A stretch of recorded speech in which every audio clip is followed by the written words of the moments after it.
All right, so I am back with the Sewcialites number 24 abundant block. And for this one, I'll be doing the 9-inch block.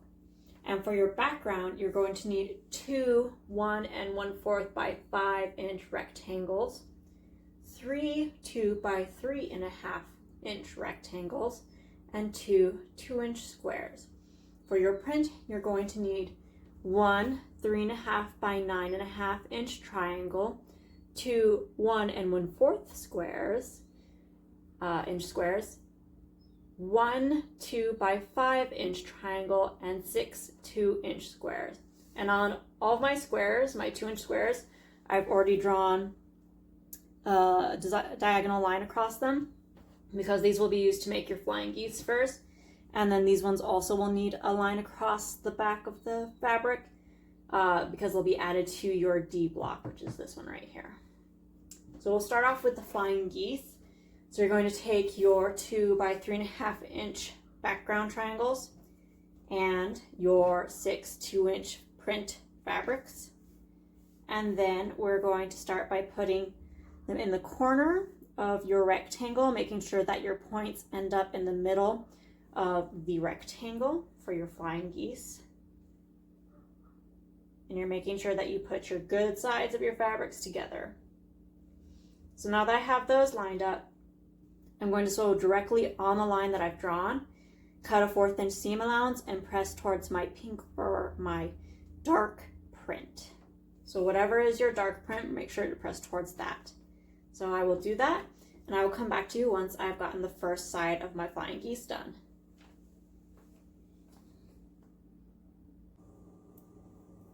All right, so I am back, and I have put on the first part of my flying geese, and I have ironed them to my dark side of my fabric, my pink side. So now we can take our other 3 blocks with, again, the line that has been drawn down the diagonal middle. You want to make sure that that end is pointing in towards your other tip of your flying geese in the middle of that rectangle.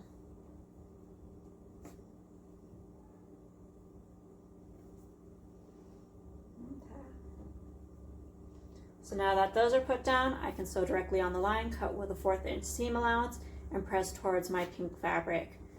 But if it is too bulky, you can also press it in towards your background. It just depends on what you're willing to do. Sometimes your background might be a little too light and you'll see it behind your, against the quilting fabric, but I think mine will be okay, so I can probably press in towards my background fabric. I guess it's just up to your choice. Would you rather deal with bulk, or do you want to not see some fabric possibly behind, in between your quilt?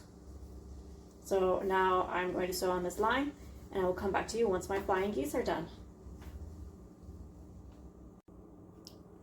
All right, so I have finished my flying geese now. So I have 3 of them, and what we're going to do is we're going to sew all 3 together, making sure your points are all facing the same direction. So mine are pointing down, but it doesn't really matter. You can have it going this way as well. Sew it together, and then you would just flip it around for the flower. But I will basically be doing a 1/4 inch seam allowance on these 2 areas, and I'll come back to you when I have done that, and we can start working on the body of the flower. So just for the 1/4 inch seam allowance, sew these here and here, and I will come back to you when I've done that. All right, so I am back. And I have sewn these 3 together and pressed the seams open on these so that they'll lay a little flatter. And as you can see, it pretty much matches up to my D rectangle, which is my 3.5 by 9.5-inch rectangle. And then I have my 2 background squares, my 2 2-inch squares. And what you're going to do is you have that line drawn on them.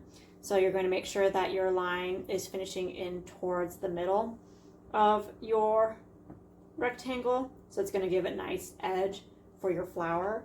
So on this side as well, you want to make sure that your line is ending right here, kind of towards the middle of this flower piece. And then we're going to sew directly on the line, cut with a 1/4 inch seam allowance, and press in towards your pink fabric, and that will give you like that nice little flower shape that's going to show in this abundant block.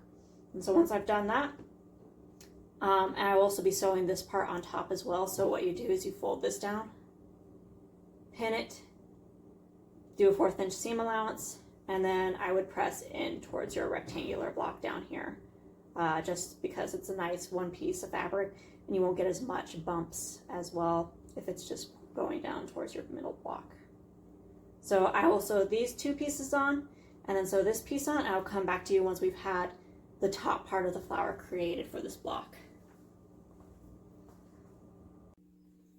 All right, so I have completed my flower piece of my block, and now we can go on to the petals and stem. So the stem is going to be your 2 by 5 inch rectangle in the middle, and you can set that aside for right now.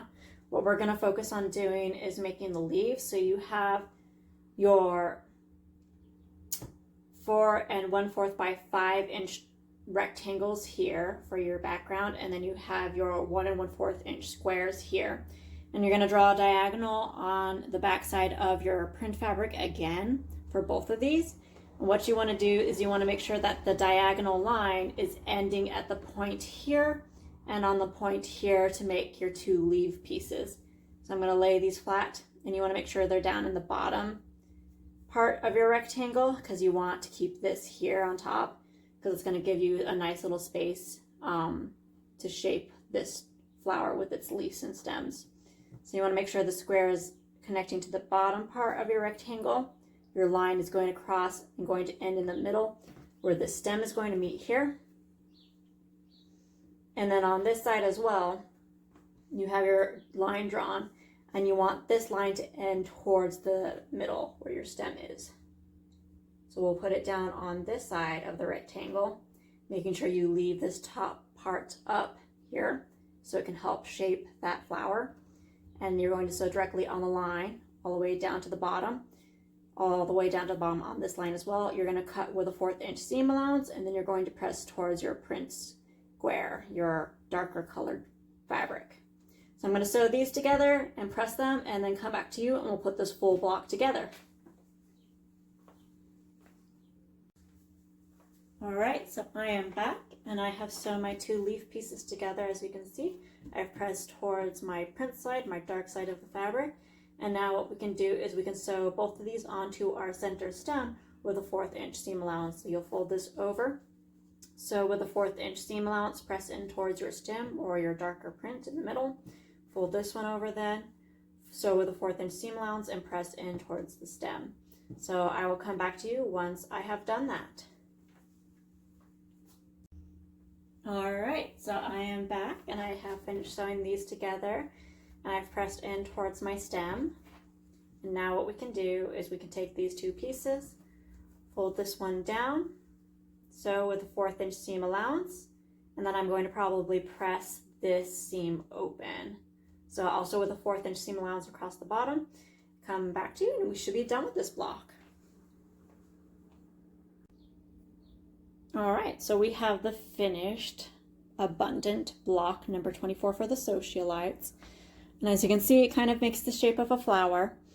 I'm actually kind of more of a fan of the more traditional blocks. So, I mean, it's all right, but it's not my taste. But I hope you guys like it. And so for the back, as you can see, for the most part, I was pressing towards my pink darks fabric. But then in the middle with these 2 big seams, I was pressing open just to try and reduce the bulk that was there. Now, overall, this is the finished block. Hope that my tutorial helped you, and if you did enjoy it and find it helpful, please like and subscribe to my YouTube channel. You can also check me out at Spinstress in the Making at Spinstress Station on Weebly, and there will be a link to that also in this video. So I hope everybody has a great afternoon, and happy quilting!